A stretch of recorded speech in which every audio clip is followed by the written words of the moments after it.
500 miles? Impossible, they said. Woman alone? You'll die. Mirri didn't answer. She just started walking. Because for a mother, there's no such thing as impossible. Wherever her child is, she goes. Distance, danger, death, none of it matters. Queensland, 1923.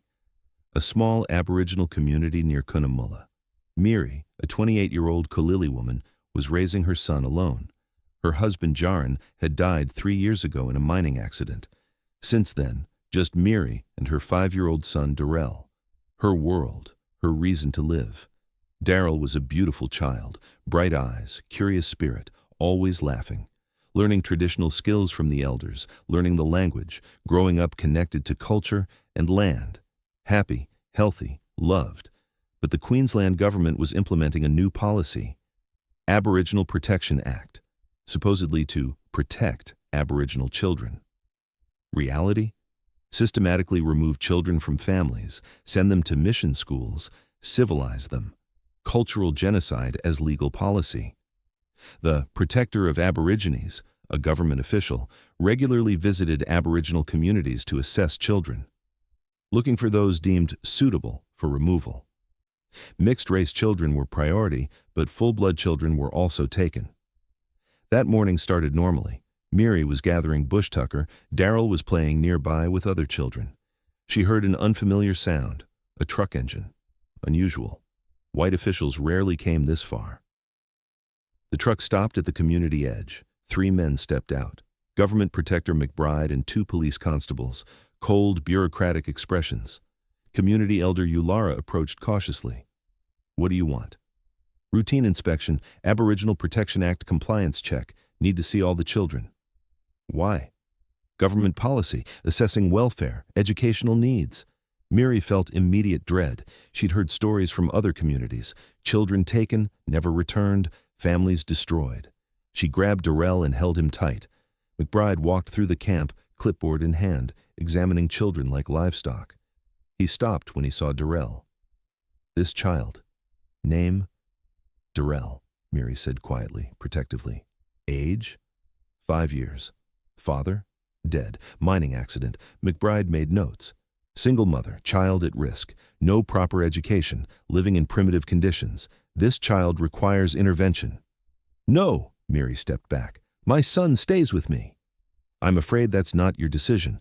Under the Aboriginal Protection Act, I have authority to remove children deemed at risk. He's not at risk. He's healthy, happy, cared for. He's living in squalor, receiving no education, no Christian guidance. Mission school will provide proper upbringing.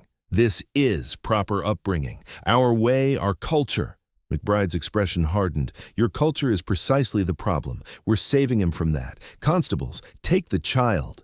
No! Mirri screamed, clutching Darel. He started crying, terrified.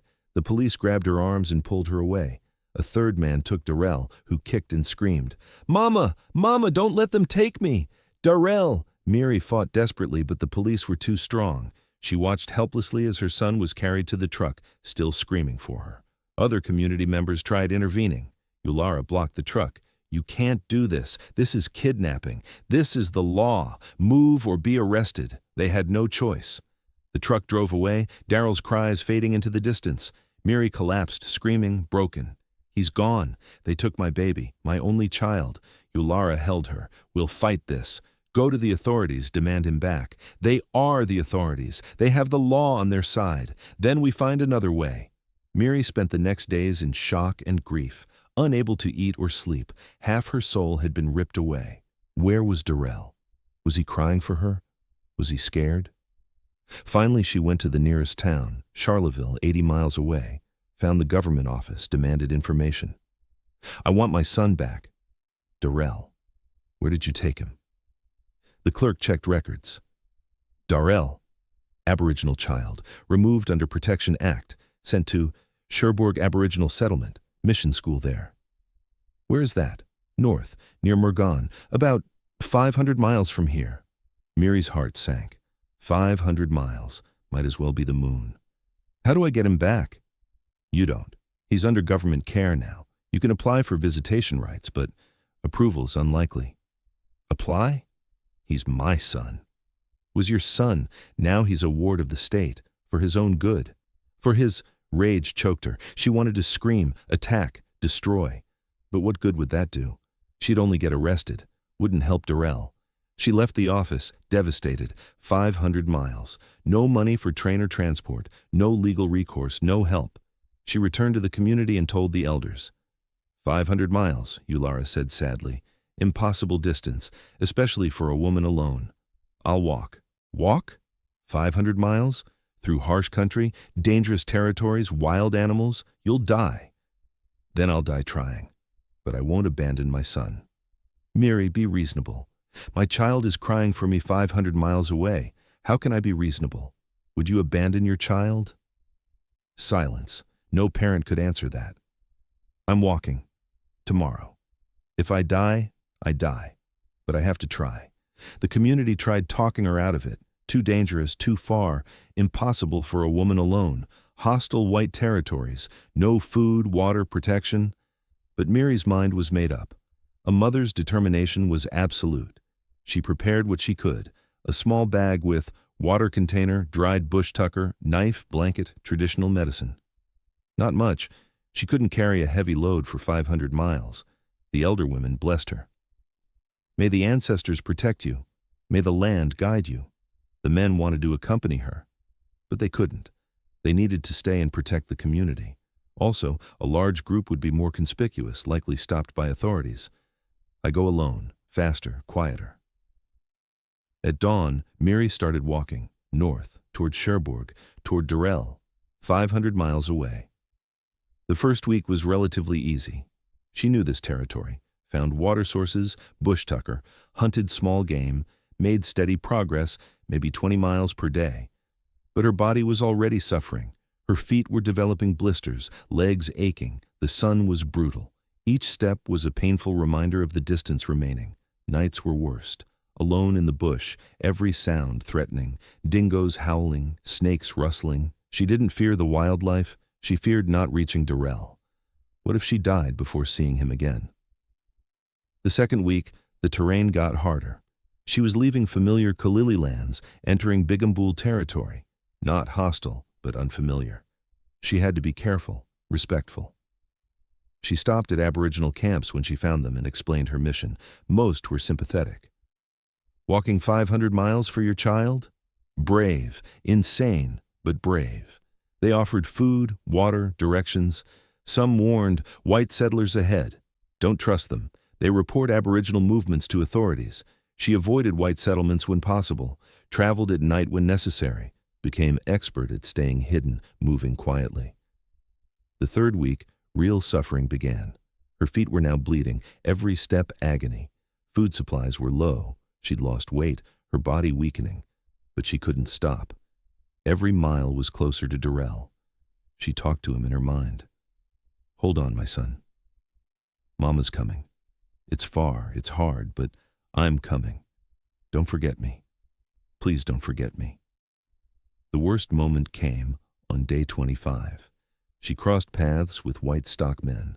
They saw her, immediately suspicious. Oi! What are you doing, blackfellow woman? Where's your permit to travel? Mirri ran. She heard them shout, heard horses. She managed to hide in dense bush, stayed hidden for hours, barely breathing as they searched. Forget her, not worth the effort. When they left, Mirri collapsed, shaking. She'd been so close to being caught, sent back, failing Darel. But she didn't give up, kept walking. Day 40. She entered different country, Waka Waka lands, found an Aboriginal community and told her story. An elder woman, Kari, was deeply moved. You've walked from Cunnamulla? Alone? For your stolen child? Yes, I can't stop. Have to reach him. You're dying, Kari said bluntly. Look at yourself. Starving, exhausted, infected feet. You won't make another 300 miles like this. I have to try. And you will. But first, rest, heal. 3 days. We'll feed you, treat your wounds. Then you continue with strength. She wanted to refuse, keep going. But Kari was right. Her body was failing. If she pushed too hard, she'd die before reaching Cherbourg. She stayed 3 days. The community cared for her, fed her, treated her infected blisters, gave her fresh supplies. Her strength slowly returned. Kari's daughter Yindi offered to accompany her. Part of the way, through Waka Waka lands, make sure you're safe. I can't ask that. You didn't ask. I'm offering your story. It's every mother's nightmare. We help.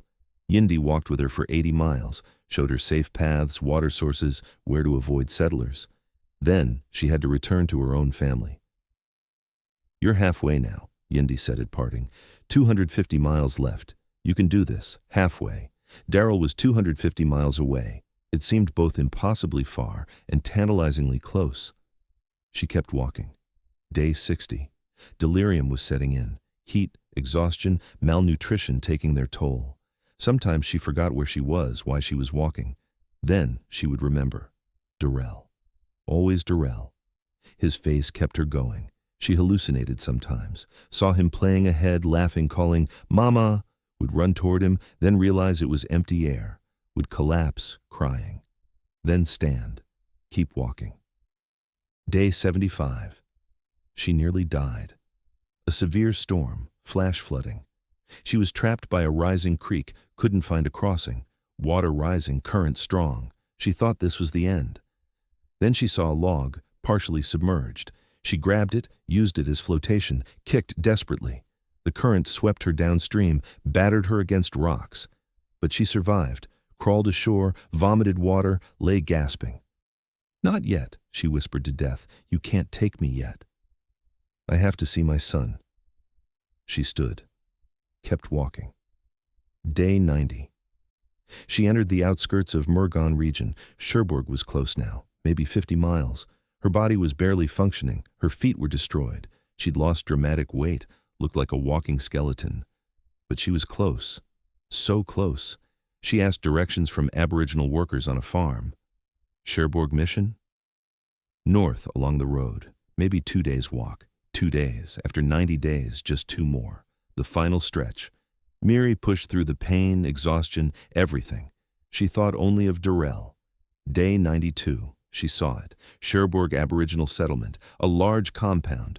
Dormitories, church, school buildings, fences. Looked like a prison. Was a prison. She approached the gate. A guard stopped her. "What do you want?" "My son, Darel. He's here. Taken from me 3 months ago." The guard checked. "Darel, yes, child here. But you can't just take him. Need authorization." "I walked 500 miles. I'm taking my son." "That's not how this works." Mirri pushed past. Weak but desperate, the guard grabbed her. She struggled. The commotion brought the superintendent, Reverend Matthews, a stern man with bureaucratic authority. "What's this about?" "This woman is demanding a child, no proper paperwork." "I'm his mother," Mirri shouted. "You stole him. I walked 500 miles to get him back." Matthews looked at her skeptically. "You walked 500 miles? Impossible." "Nothing is impossible for a mother." "Regardless, you can't simply remove a child. He's under government care now, receiving proper education, Christian upbringing. I don't care about your government. I want my son. Your desires are irrelevant. The law is clear. The child stays." "Then I stay too. I won't leave without him." Matthews sighed. "You're trespassing. I'll call the police to remove you." "Call them. I'll fight. I'll scream. I'll make a scene. Your civilized mission won't look good with police dragging away a mother who walked 500 miles for her stolen child." A standoff. Matthews calculating. Mirri unwavering despite her physical weakness. Finally, Matthews spoke. "You can see him. Supervised visit. 30 minutes. Then you leave. Not what she wanted, but a chance to see Darel after 92 days. Fine. Take me to my son." She was led to a schoolroom. Children in rows learning scripture.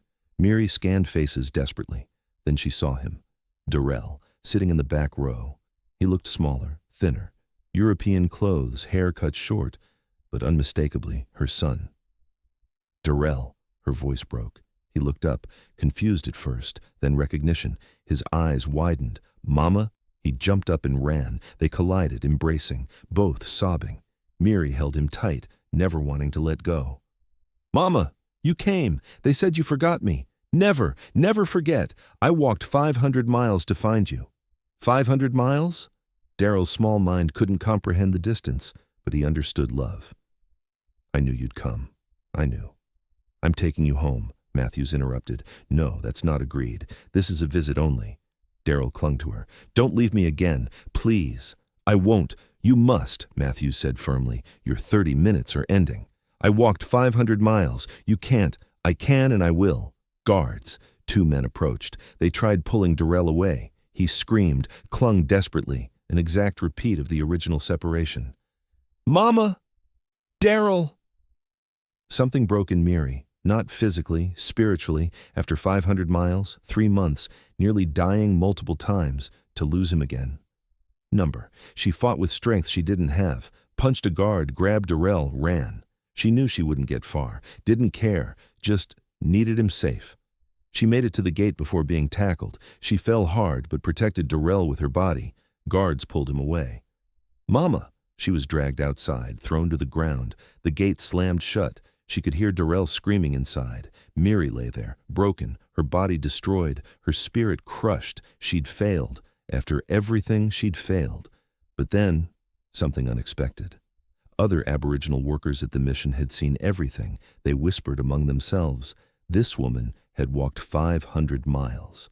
The story spread quickly. Even some mission staff were moved by the maternal devotion. One teacher, Mrs. Fletcher, a kind woman, approached Matthews privately. Reverend, I think we should reconsider. Reconsider what? That woman. She walked 500 miles. For her child. That's extraordinary love. She's Aboriginal. They're naturally primitive, emotional. She's a mother, and we're keeping her child from her. Is that Christian? Is that righteous? Matthews was uncomfortable. Policy is policy. Policy is wrong. You saw them together. That child needs his mother, and she clearly needs him. Other staff agreed. Even some guards were uncomfortable with the situation. Matthews faced a dilemma. Legally, he had authority to keep Darel. But morally? Public opinion? The story of a mother walking 500 miles getting out? The mission looking cruel? The next morning, he called Mirri in. She could barely walk. Her body had given everything. You're persistent. I'll grant you that. Give me my son. I'm considering an exception, but with conditions. You must prove you can provide adequate care, education, Christian values. I'll provide love. That's what he needs. Not sufficient according to the law. Your law stole him in the first place. Silence. Matthews struggled with the decision, finally. I'll make a deal. You can take him, but monthly inspections, government checks, any sign of inadequate care, he comes back. Permanently. Not ideal. But Darel returned. Better than nothing. Deal. An hour later, Mirri and Darel walked out of Cherbourg together, free, reunited. Darel held her hand tightly. Are we going home, Mama? Yes, baby. Going home. Is it far? Very far, 500 miles. But we walk together now. The journey back took 4 months. Mirri was still weak from the first journey. Darel was young, couldn't walk full days, but it didn't matter. They were together. Aboriginal communities along the route helped. They'd heard the story. The woman who walked 500 miles for her stolen child. They offered food, shelter, supplies. Some called her a hero. Some called her crazy. She called herself just a mother. When they finally returned to Cunnamulla, the community celebrated. The impossible had been achieved. A child reclaimed. But the fight wasn't over. Monthly inspections started, government officials coming, checking conditions, judging. Constant threat of Darel being taken again. Mirri adapted. She learned to play their game, kept the camp clean by their standards, taught Darel English alongside Kalili, showed progress while secretly maintaining culture. Years passed. Darel grew. The government gradually lost interest. Inspections became less frequent, eventually stopped. When Darel became an adult, Mirri told him the full story, every detail of the 500-mile journey, the pain, desperation, near-death experiences, all for him. Why, he asked, why risk everything? You could have died. Because you're my son. A mother's love knows no distance, no danger, no impossible. You were stolen. I would walk 500 miles, 5,000 miles, to the end of the earth to bring you home. Darel had tears. Thank you, Mama, for never giving up on me. Never. I could never. Mirri's story spread. Other Aboriginal mothers heard. Some were inspired to fight for their stolen children. Some were successful, some were not. But all remembered that woman who walked 500 miles. Proof that maternal love can overcome even government cruelty. Years later, when stolen generation testimonies were collected, Mirri's story was documented. An interviewer asked, "How did you do it? 500 miles alone?" "I wasn't alone. Darel was with me, in my heart every step. That's what mothers do. We carry our children, in the womb, in our arms, in our hearts. Distance doesn't matter. Love carries us." "Would you do it again?" "In a heartbeat. 500 miles, 5,000 miles, whatever it takes. Because being a mother isn't about easy. It's about impossible, and making it possible anyway." Mirri lived to old age. She saw grandchildren, great-grandchildren, all raised knowing the story. Their great-grandmother who walked 500 miles. She became legend in Aboriginal communities, a symbol of maternal strength, resistance against colonial cruelty, refusal to accept impossible. Her last words, lying peacefully surrounded by family. "It was worth it. Every mile, every pain, every tear, all worth it, because I got my son back. I won, and she had. Against the law, against distance, against the odds, she won. Because a mother's love always wins, always. 500 miles proved it.